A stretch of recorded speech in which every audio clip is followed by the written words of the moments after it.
Hello, good morning, everyone. It's good to have you this morning on our monthly program, Speak with a Diplomat. This morning, we have two of our diplomats that will be facilitating this program. It's a special month. We have Chris Hernandez-Turcios. He joined the Consulate General Lagos in December 2023 as a political officer, where it focuses on health, transportation, agriculture, justice, and security issues across southern Nigeria.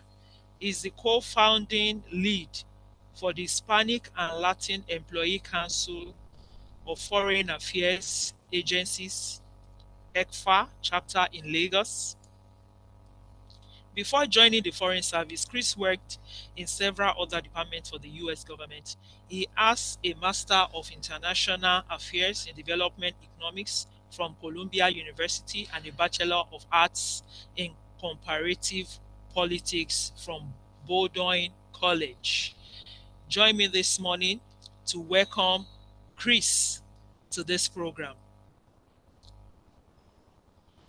We also have our second facilitator, Hector Gonzalez, is a construction engineer for OBO, currently working as the project controls engineer at the Lagos new Consulate compound being built at the Eco Atlantic development. Hector is a FAST specialist who joined the State Department and the Lagos mission in 2023.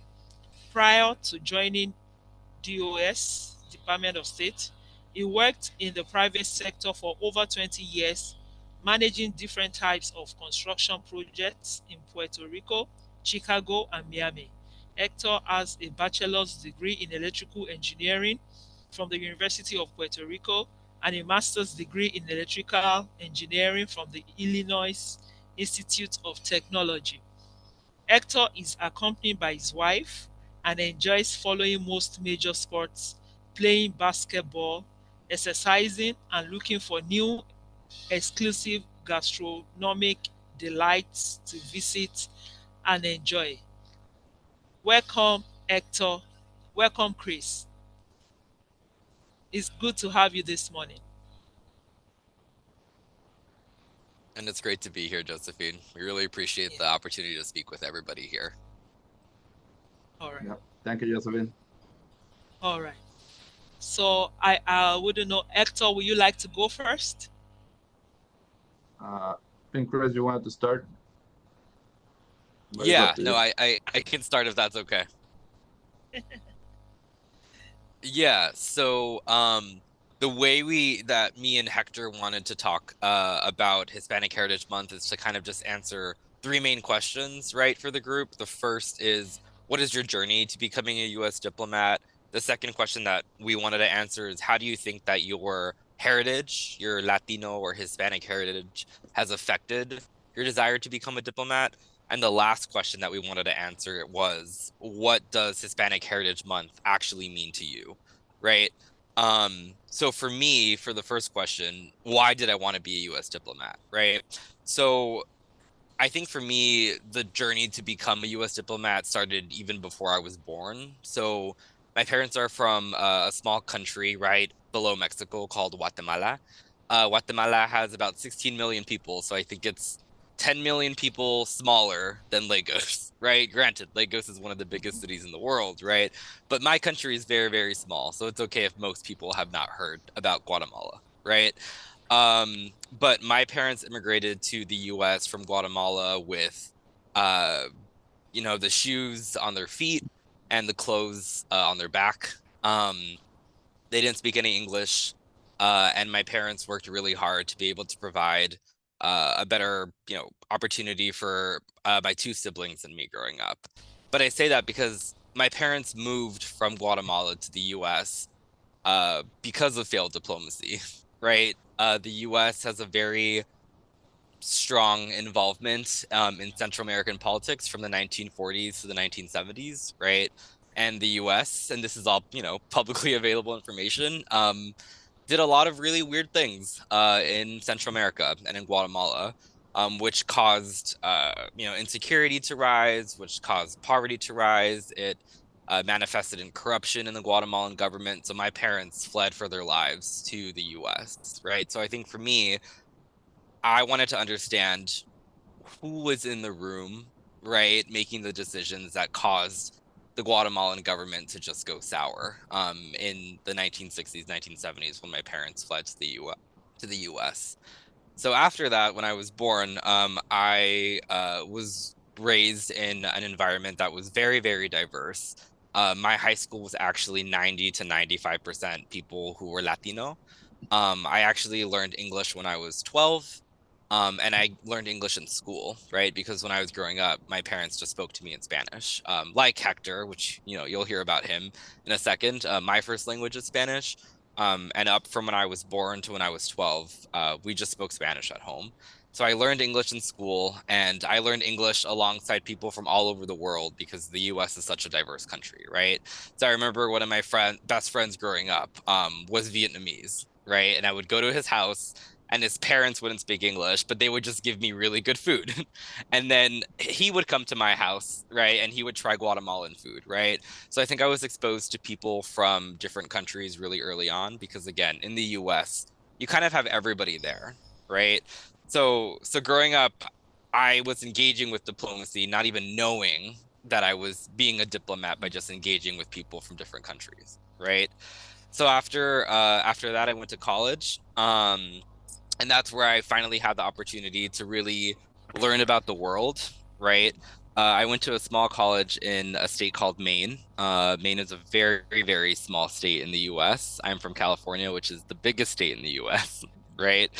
And that's where I was finally given the opportunity to learn about the world, to learn languages. I actually left the country for the first time when I was 19, and I studied abroad in the Middle East. I studied abroad in Jordan. I did intensive Arabic, where I was learning Arabic for 6 hours a day for about 6 months.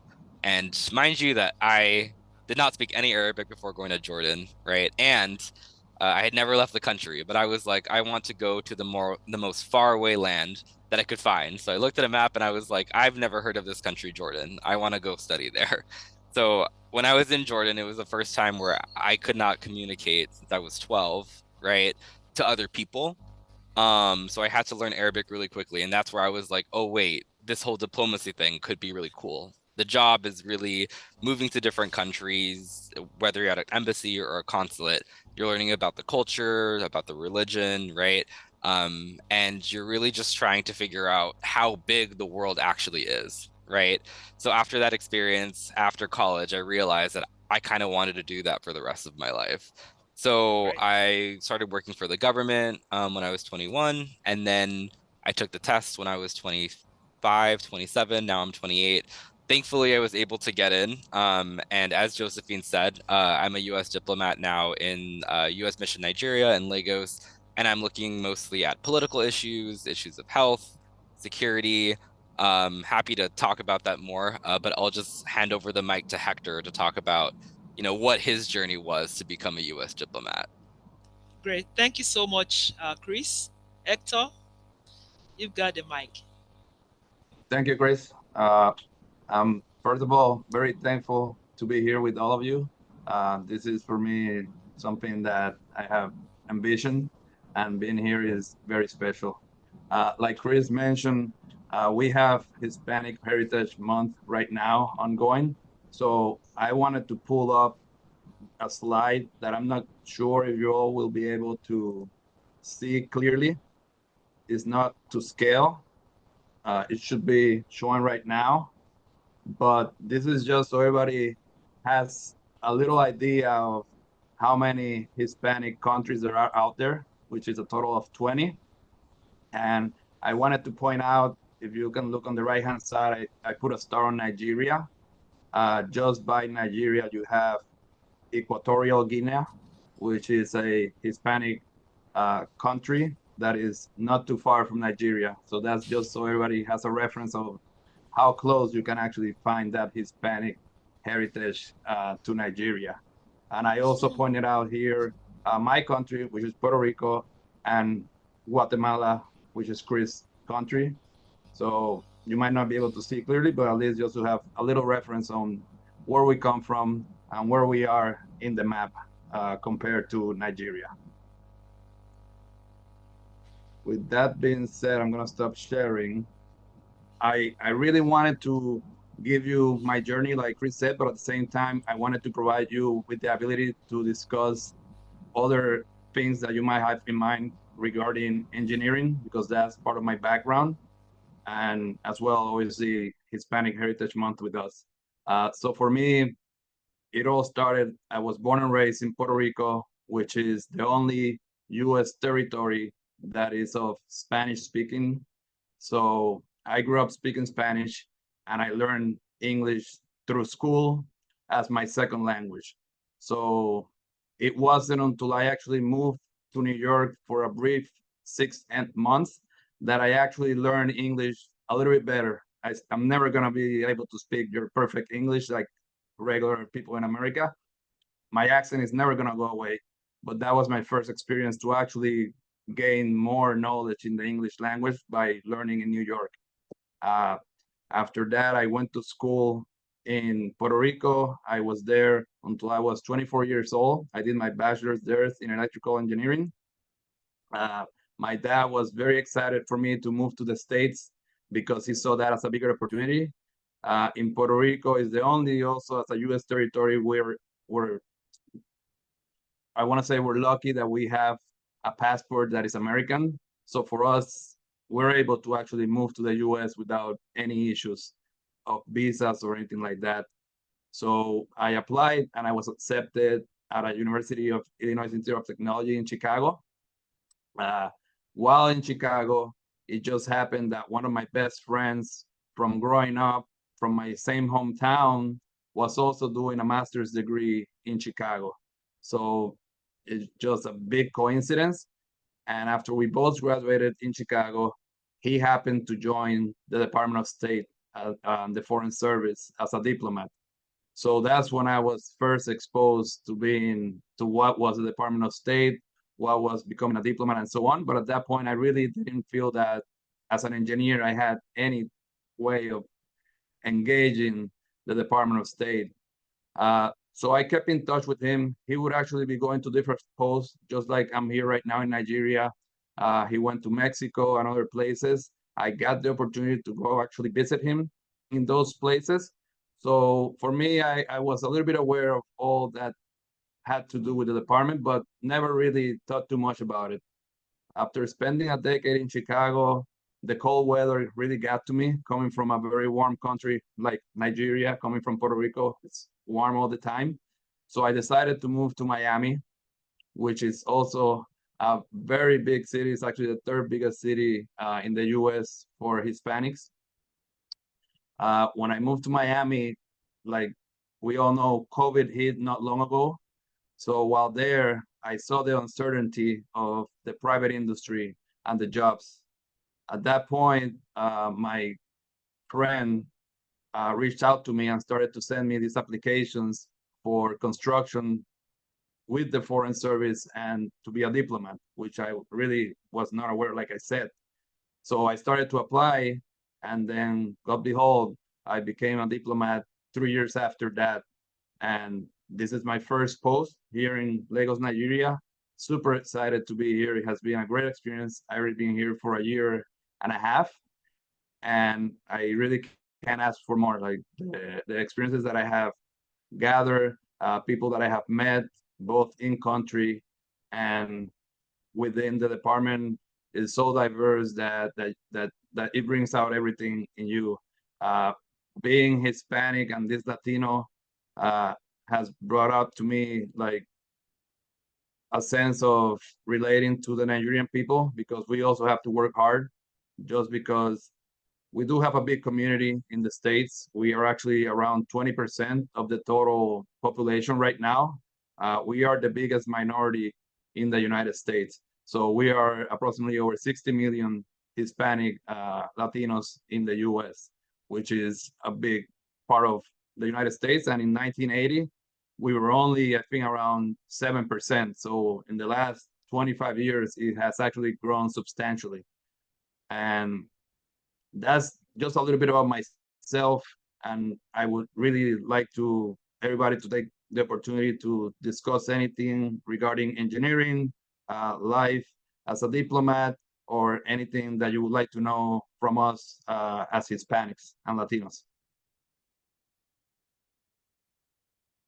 You're on mute, Josephine.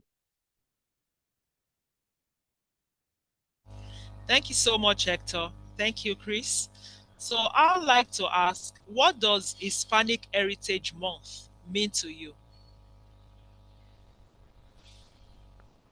Yeah, I think I'll start if that's okay. I think Hector needs to rest his voice and drink some water. I want to make sure you're checking in on you. But I think as Hector was saying, right, it's realizing that the US is such a diverse place, right? And that, as Hector was saying, we're about 20% of the US population, right?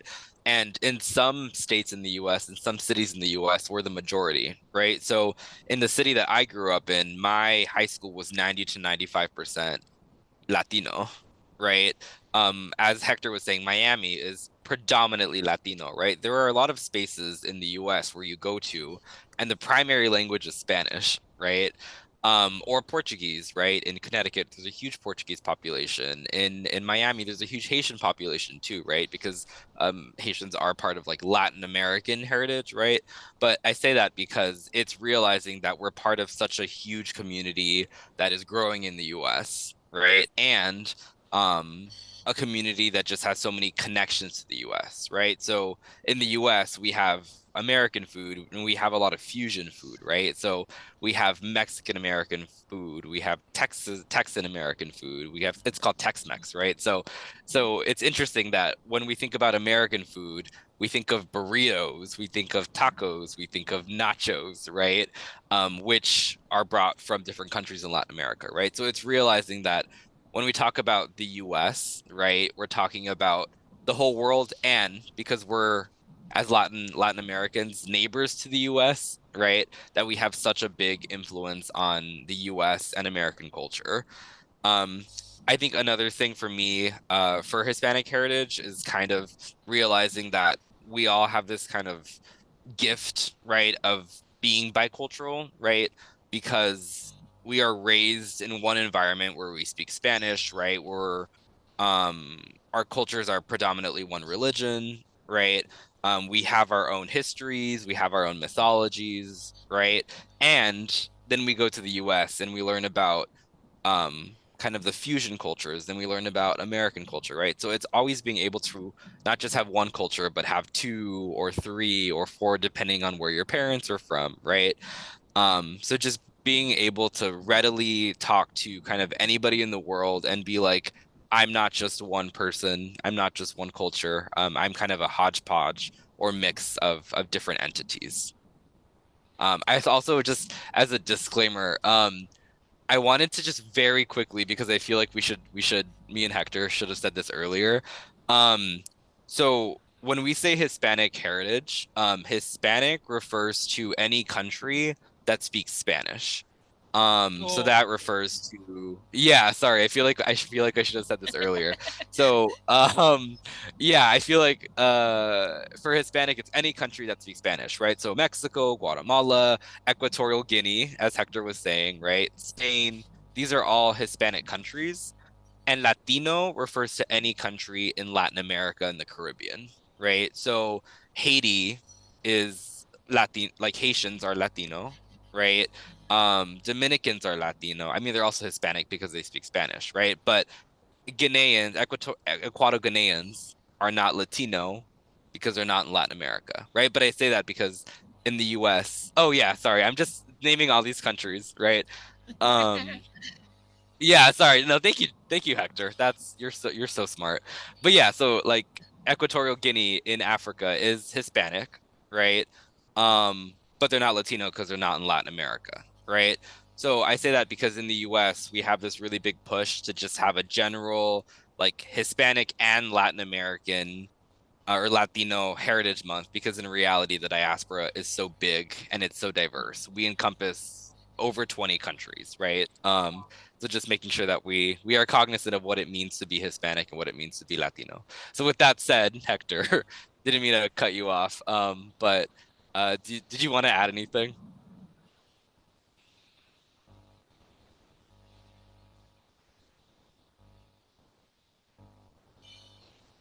Sorry, I couldn't find the unmute button with that on the. No, I think you described it really well. For me, just being Hispanic, being Latino, I think, like I said before, is just that additional. It brings that additional motivation because we are representing one particular small, but at the same time big community in the United States, but much bigger outside the United States. So it's just the journey that I have gone through. I always keep that in mind. I feel like I'm representing so many other people, not just my country of Puerto Rico, which is still a U.S. territory, but I'm representing Guatemala and Chris's country, for example. So I feel that I owe to the Hispanic and the Latino community something. And I always, when I'm trying to prepare or when I want to evolve in my career, I have an additional motivation just because it is never as easy or because we have obviously not everything that we might want like others, but the struggles have brought us out of it. And that's something that being here in Nigeria, I go back and I can reference that because when I in Puerto Rico, it's not as being in the US. Yes, it's a territory and so on, but there is the same struggles that I have seen here in Nigeria. It's not as maybe as good as in the US for many different things. But just being part of this and being able to share this with all of you is for me important and something that I want to make sure that all of you can relate with us as well. Like you're here in Africa, you have your own people, so do we. Just because we work for the US and so on doesn't mean that we don't have that background. Thank you very much, Hector. This program is an interactive program. We have audiences in our American spaces, and they'll ask questions in person. They will also send questions through chat. I have a question coming from the American Spaces Nigerian Summit. This week, from Monday, we've been having summit of all American Spaces directors, and they are also live joining us in this program from Lagos. So we have question. First question says, how has your background affected you as a diplomat? That's the first question. Anyone can take the Uh, question. I'll I'll speak to that. I Okay. guess a little bit different. And Chris is most probably is going to be able to answer. Uh, Personal background, I want to say it has affected me as a diplomat just because it has given me, I feel a little bit more prepared because I've been dealing with more diverse communities from growing up in Puerto Rico and then stepping to the US. And professional background, I I studied as an engineer, I work as an engineer, and I'm actually working for the State Department as an engineer. So even though it's not the same day-to-day work that I used to do in the private industry, I basically was able to learn the bases that were required to work as a construction engineer with the State Department. I'm currently building the new consulate compound here in Lagos. So I'm managing a contractor. I used to actually work for a contractor, so I know what that is on their end. So did that for 20 years. Now I'm on a role that is more of like the owner representative for the State Department and also the government agency because it's a little bit different than the US being that we're overseas. But the preparation in terms of uh, technical aspect of it obviously was invaluable. And I felt that coming in after 20 years of experience was ideal. I would have to say that if I would have been starting my career and I would have been put in this same position, it would have been a lot tougher to actually manage. Hector, I can see your passion for engineering. You are almost convincing me to come and become an engineer. Do you think there will be space for me to learn from There's you? always, there's always space to learn. We'll be It's glad not to too have you. late. It's not too No, never, late. never, never too late. All right. So the second question is for you, but I would like to ask Chris, do you have something to say about the first question? Yeah. I think I thought about this question a lot before today, because I feel like I'm forced to think about it a lot, right? I think, um, for me, my personal background means that I think I understand what it means to represent the US sometimes more than other people because I constantly am asked if I'm really American, right? By people outside of the US, right? And Mm. like I've been a diplomat in Mexico, right? Where because I'm Latino, because I'm Guatemalan, people look at me and they're like, "Oh, you're Latino, you can't be American," right? So then you explain, "Oh no, I grew up in California and I have like an American accent and you right?" So it's like when people ask you, are you really American? And you have to explain what America is, right? I think that that means that you understand the power of diplomacy, right? Because at that moment, you are representing your country, right? And the ideals for your country. So you have to explain what you believe in. So I think for me, my background has meant that I really understand what it means to represent the Constitution, right? And I think that the second thing for me, in terms of the background, is understanding my own country, Guatemala, right? Like Guatemala has one of the highest homicide rates in the world, right? It is a deeply poor country. It is a deeply unequal country. There's rampant corruption in Guatemala, right? And I say that because I think for me, it has given me kind of an understanding of other governments and other countries. Um, in a way that just you can't read in a book, right? Because I hear it through my parents, through my family, through my community.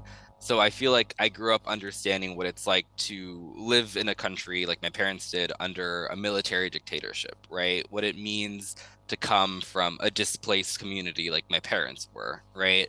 And then also what it means to be hardworking because my parents, clean houses, right? And they still don't make a lot of money in the US. So I think that for me, it's meant that I'm able to better connect with communities all over the world that are struggling in some capacity, and just being able to be a bit more humble and compassionate to people who are still trying to grow and prosper in whatever way is most significant to them. Thank you so much. So from the two of you, I could deduce that your background has given you has been like an advantage to be able to impact wherever you go. So I go to Hector.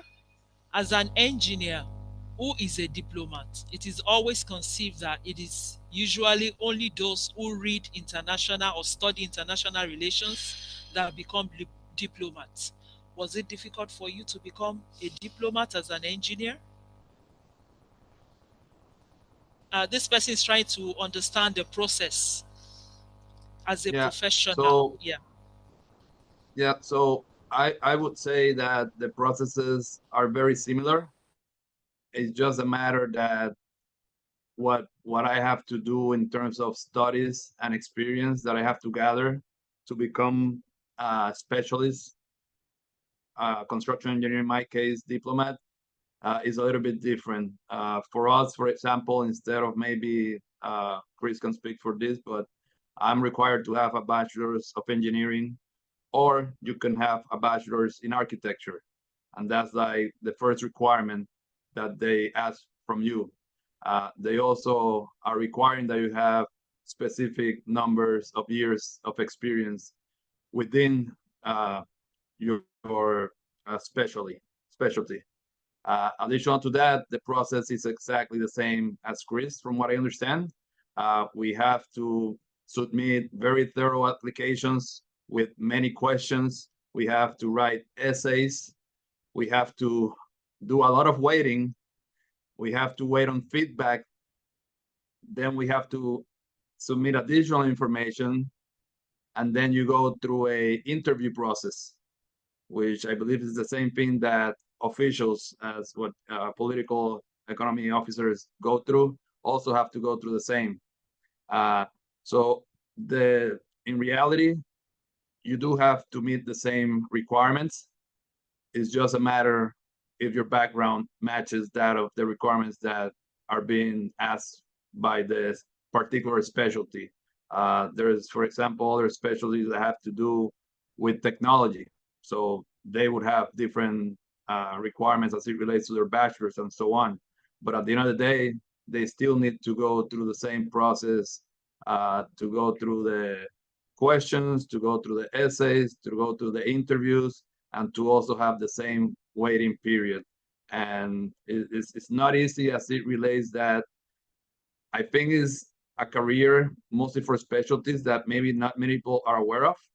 But at the same time, the bigger difference I want to say is that for me, they only pick for my class 2 construction engineers. So you're obviously competing with maybe not as bigger crowd as with the regular officers, but the amount of people that they actually hire is very little. So having actually, this is I think something that goes back to Hispanic heritage, even having the language already, you can actually take an exam and they'll give you additional points for your review. You have a language. So for me, it was beneficial actually that I spoke Spanish fluently, because I was able to get some points for that. So that gave me a little bit of a bump on the scoring system when they're actually reviewing your applications, and when it comes down to the picking and choosing on who is gonna come to the next class to join the service. You're on mute. You're on mute, Josephine. I said in a your background, your heritage was a plus for you in getting this Yes. job.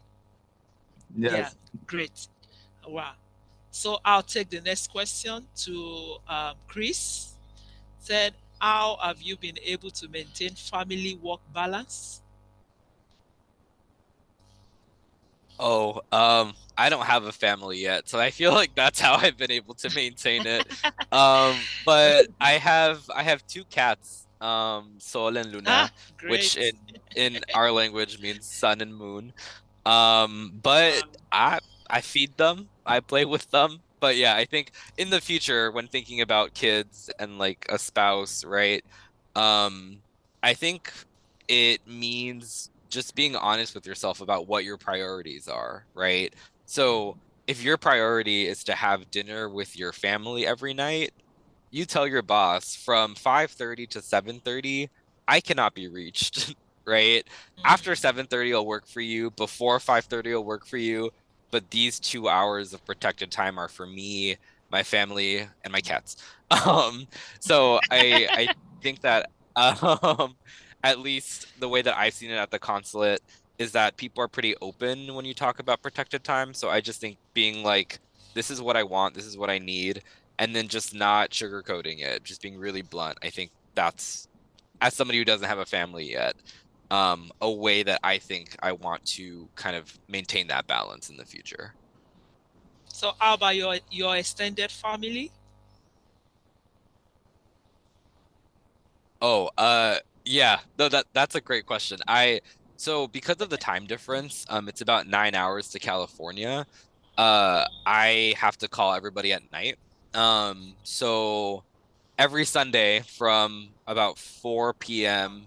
Yeah, 7 a.m. in California, 4 p.m. to 8 p.m. I call my grandparents, my aunts, my uncles, my family.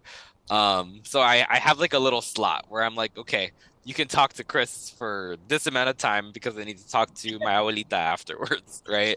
And I need to Yeah, talk to yeah. dad, and I need to talk to mom. So just kind of having that like dedicated time to call home because, you know, Hector, and I are a little far from home. Wow. Yeah. So you're already practicing what you plan to do by the time you have your own family. Great. So Hector, would you like to speak to that question too? Sure. That's a question that obviously the first thing that comes to mind is my wife because she's the only person that's here with me. My family right now is just me and my wife, but it's a conversation and it's something that it always comes up. Reason being is because in my position right now, we actually, unlike the consulate, we work 6 days a week. So we're open here every day from Monday through Saturday from 7 a.m. to at least 6:30 p.m. And we actually extend hours through 9:30 p.m. So I do spend a lot of time at work. Ideal or not, that comes, I guess, with the particular job and where we are. It's all construction is by stages, but in this particular job, this is what it requires.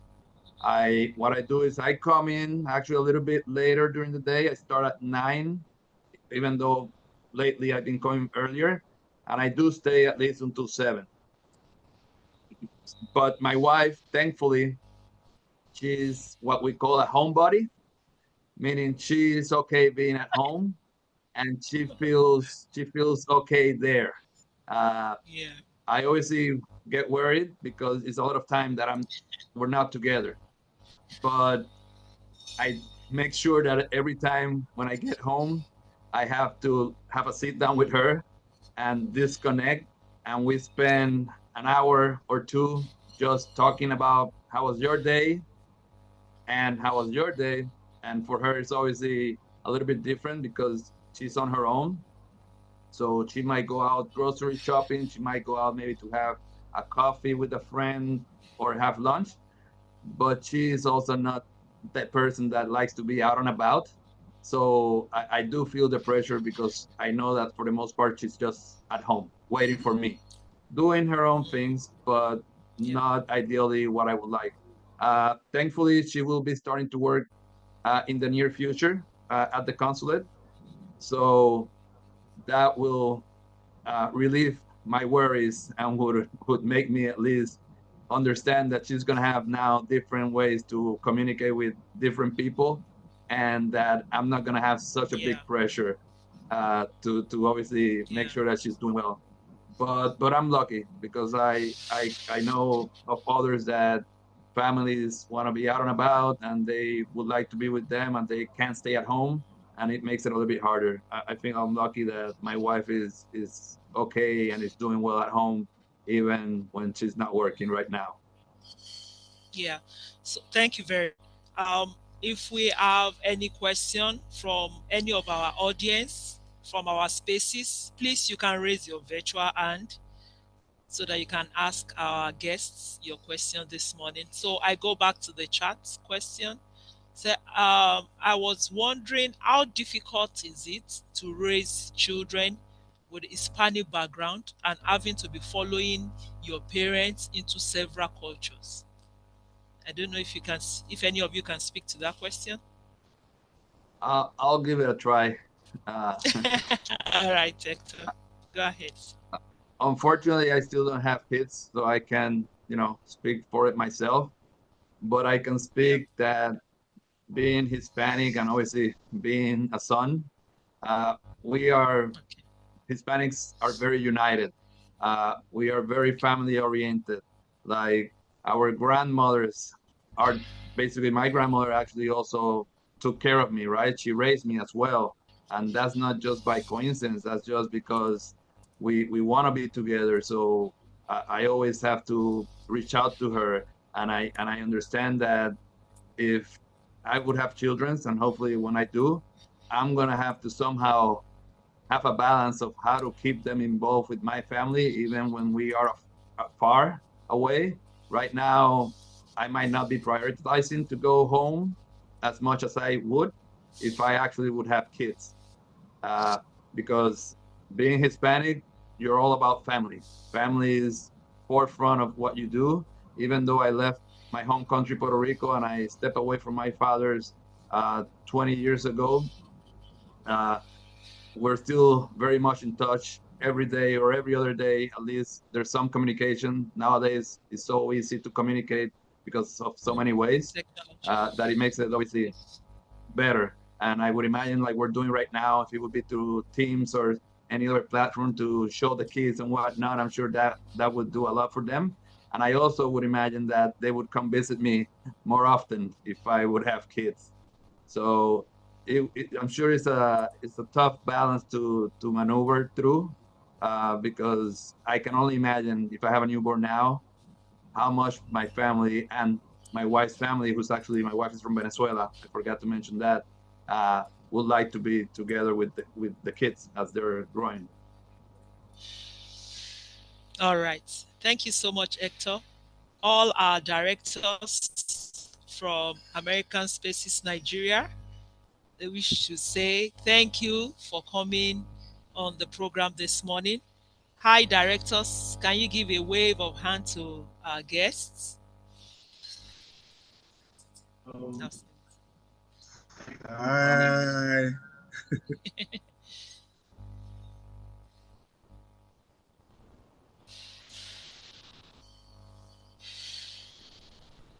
All right. So we have another question from Calabar, American Corner Calabar. Say, can you analyze the role of diplomatic strategies in resolving international conflicts? That should go to Chris.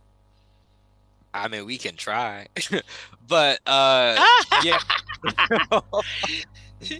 No, I think for me, I'm actually an economist, right, by training.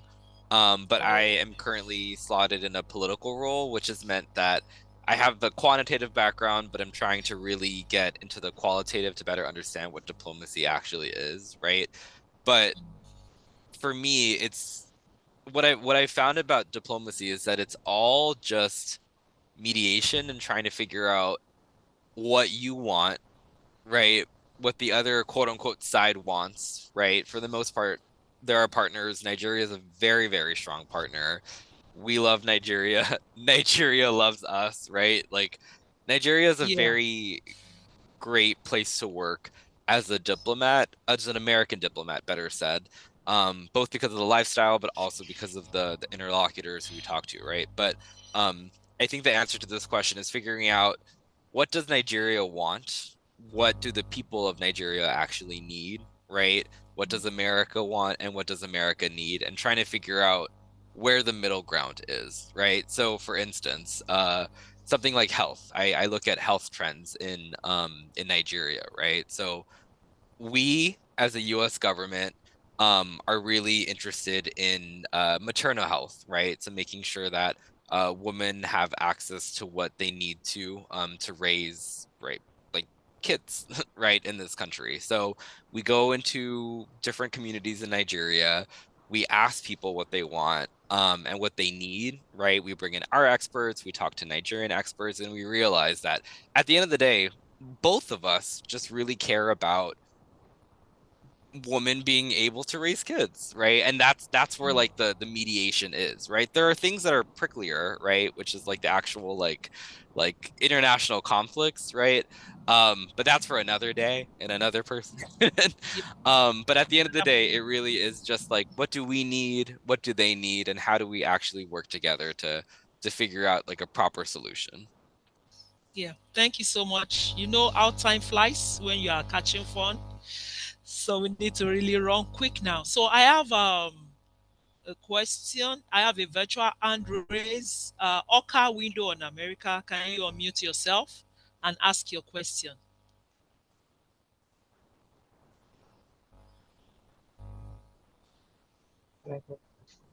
Okay.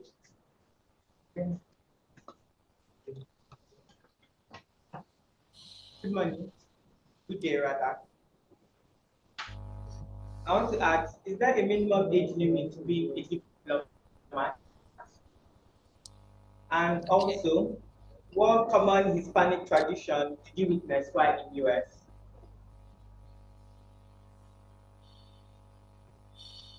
Did you get the question? Would you mind repeating the second question? Sorry. Okay. Okay. What common Second Hispanic, question, please. yeah, what common Hispanic tradition did you experience in the US? Okay. What common Hispanic tradition did you experience in the US? That's the second question. The first question is, what's the age range or the minimum age to become a diplomat? Okay. Yeah. So similarly to Hector for the first question, we have to have a bachelor's degree to become generalists or U.S. diplomats, right? So I guess in theory, the minimum age is 18 if you're able to get a bachelor's degree by the time you're 18, but I'm not sure if I've met anybody who's become a diplomat at 18. So I'll say that the theoretical minimum is 18, but the realistic minimum is about 21 to 22. Because I do have friends who are 21 who became US diplomats, right? So let's just say 21. And then in terms of Hispanic traditions, that's a great question. Because as Hector and I have been talking about, right, the US and Latin America are really interconnected. We're neighbors, right? And we've, grown together in this like fraternal bond over the past century. There are a lot of Americanized traditions in the US, right? So for instance, there's this tradition called Cinco de Mayo, right, which is May 5th. In our countries, it's not really a big deal. It was when Mexico beat the French in a very small battle in the US. But somehow, for some reason in America, they really like celebrating it. So at various establishments all over the US on May 5th, you get discounts on Latin American food, right? And for the most part, that's where we start celebrating Latin American food, right? And then in terms of other cultures, I think that it's or other traditions, it kind of just depends on where you are in the US. Where I'm from, we had a lot of people whose descendants were from Mexico, so we would celebrate Dia de los Muertos, which is the day after Halloween, where people honor or day of Halloween, after Halloween, where people essentially honor the dead, right? So it really just depends on where you are in the US, but for the most part, for us, celebrating tradition and culture really is just um kind of like a gastronomical experience in the sense of food, right? Like when we think about American food, we really do think about Mexican food. We think about Tex-Mex, we think about Cali-Mex, right? So I think that's my answer. I'll stop there.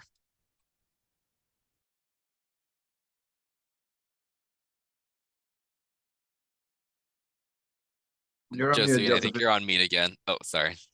Thank you very much. Hector, do you Thanks for the want to question. say anything? Yeah, do you want to say anything about the tradition to add to what Chris has said, or we move to your window on America? Meaning, I would just add real quick that being a Hispanic from Puerto Rico, we share basically all the traditions with the US, but that's a very Okay. special circumstance. That's not throughout. And the one tradition that I think is maybe not a tradition, but that is shared is like Chris was saying, like the food. Uh, you're gonna find your traditional food in the US basically everywhere. Yeah. Like if Yes. you're in a major city, yes, you'll be able to find Hispanic food from every different country. So that's it's always there. Okay. Thank you. So, your window on America, can you unmute and ask your question? What are the common misconceptions about Hispanic culture? You are very loud. I love that. I'll Hector? take a crack, Chris, if you want first. Yes, Uh, please. I'm gonna say about Hispanics, but I think this might apply to all different minorities, and is that they're trying to take advantage of the system when they come to the U.S. And even though that's not the case, that doesn't mean that it might apply to some, but that also applies to basically every single minority that is in the U.S. It's just something, I don't think it's specific to Hispanics, just something that is a misconception in my mind with all minorities that come to the U.S. Other than that, I'm trying to think. I again, I go back to maybe that we're not hardworking people, or that we're not professionals in what we do. And again, that's just uh, a general opinion, I would have to say. Uh, you will have obviously the well-educated Hispanics, and then you will have some that might not be as educated. But I can tell you that we do face still in the U.S. Some racism.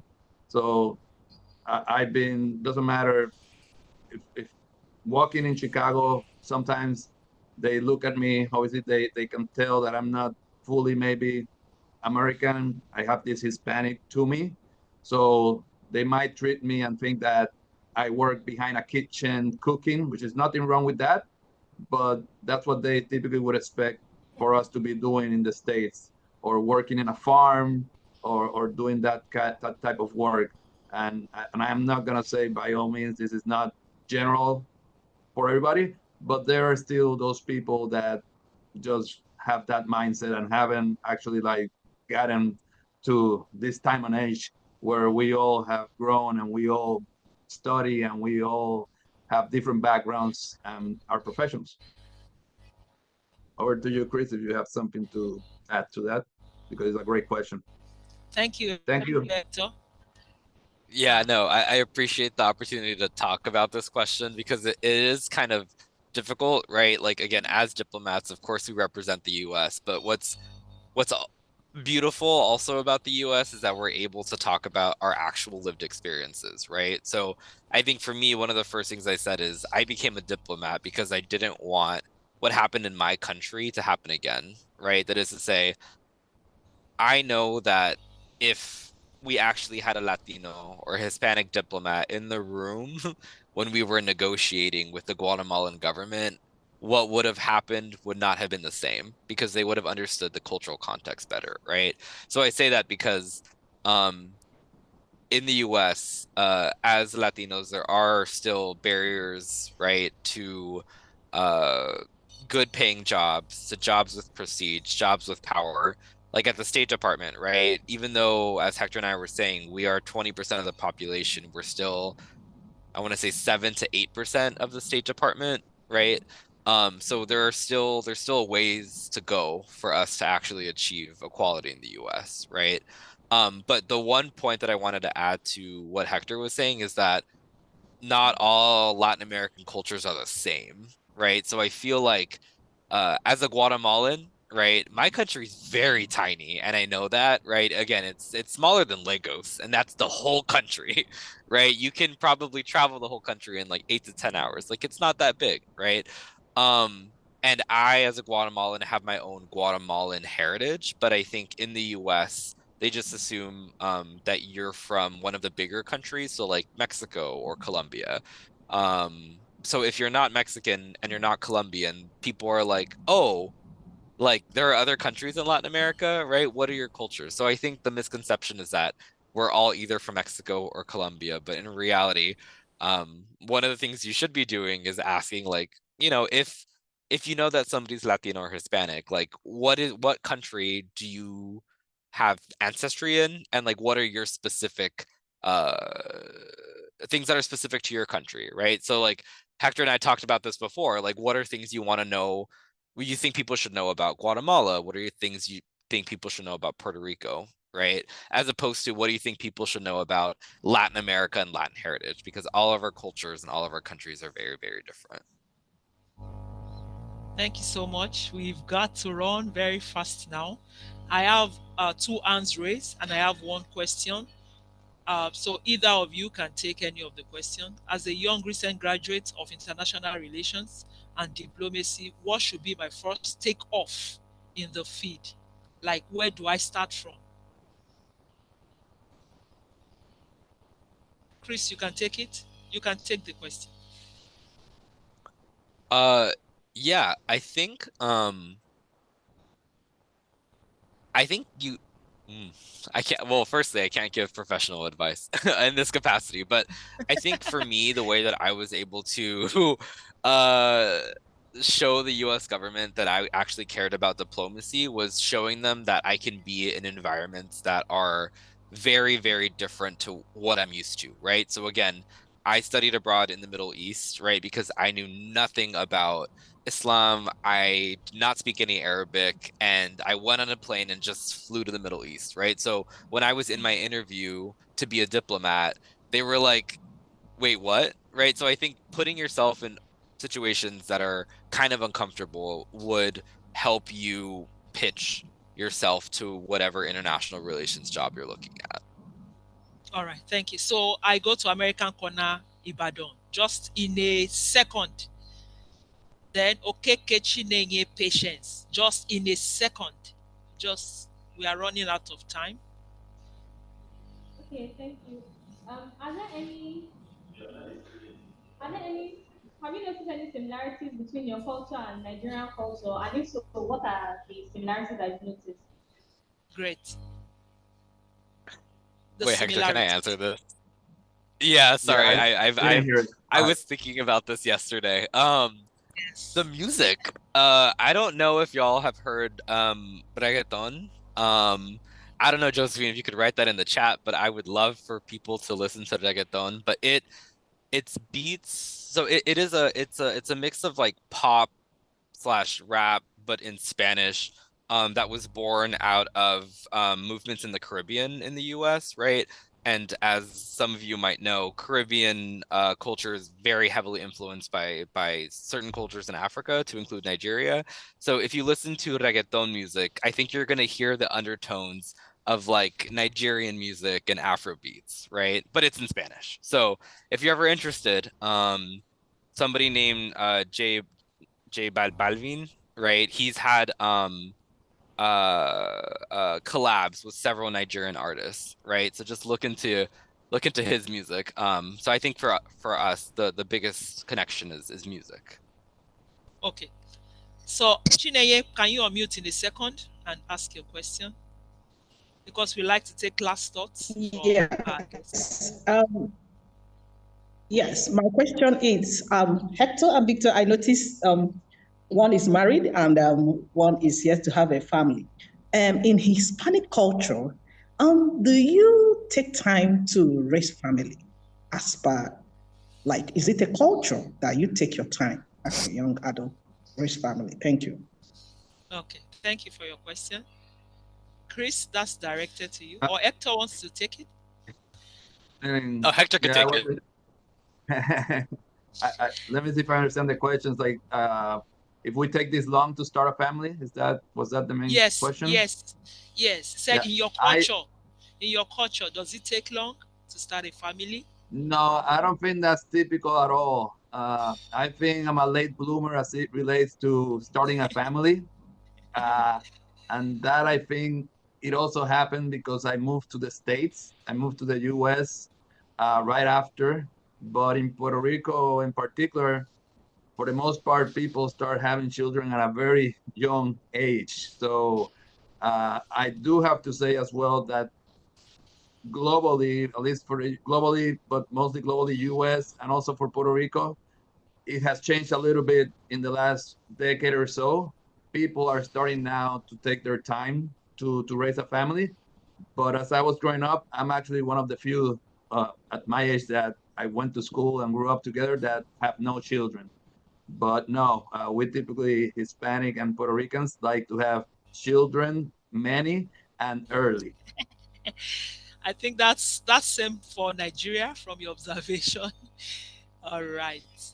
Okay. So before we take off for today, I would like to ask, did you have any cultural shock when you came to Nigeria, or were you able to blend easily? Then what Nigerian food do you like best? And what music do you enjoy most?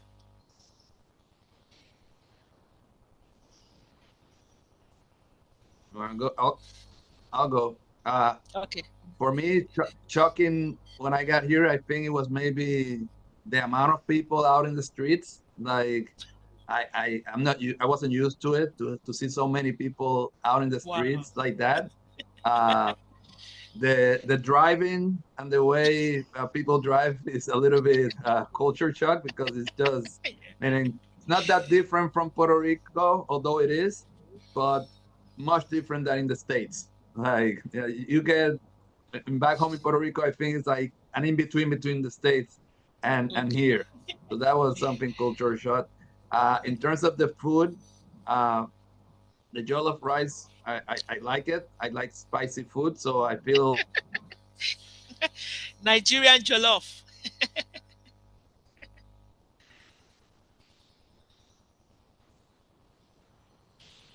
Oh, Oh, I think we lost him. yeah, the connection. Okay, you can chime in. You can Okay. chime in. Yeah, I'll just go in really quickly then. Yeah. I think for me, I don't necessarily think I was shocked about anything. I do agree with the density in Lagos. Again, I knew it was a big city coming here, and then I got here and I was like, oh, hello everybody. Nice to see you all. Nice to have you all in my little corner here. Which isn't bad. It's just I just did not expect there to be so many people. And then I think for food, I love all the soups. Efforiro is my favorite. Wow. Ogbono is good. Wow. And vegetable stew is very, very delicious. Yeah, no, I think I've had most of the soups, which is good. But excited to continue trying new ones. Yeah. And then the last question was, oh, music. I think before coming to the US, Thames is extremely popular in the US. So when I found out that I was coming to, yeah, she's very popular. So when I found out I was coming to Nigeria, I like downloaded all of her albums and I was just listening to that nonstop. And she's actually touring in the US right now. So I was like, do I want to leave Nigeria to go to the US to see a Nigerian artist and then come back to Nigeria? So maybe. So I might do that. But yeah, Nigerian music also very, very good. The food, the people, and the music is very, very good. Thank you so much, Chris. And Hector, we really appreciate your time and the effort that you put in to be part of this program. We are really grateful. Thank you so much. Please, from all our spaces, can we unmute and put our hands together for our guests in this month of September? You have done us really great. Thank you so much. Thank you. Thank you. Thank you. So we'd like to appreciate all our audience for joining us from all our spaces. All our regular programming continues in the month of October. All our American Spaces directors, they are currently in a summit in Lagos, and hopefully by the time they come back to the spaces, we are going to experience a more robust program and programming in all our spaces. Thank you, everyone. Till we see in the next month. Bye to everyone. Bye. Thank you. Bye. Thank you. Bye. Thank you so much. Thank you, Chris. We really appreciate it. Thank you so much. Thank you, Hector. Thank you. Thank you, Thank you so much. Thank you, everyone. Bye.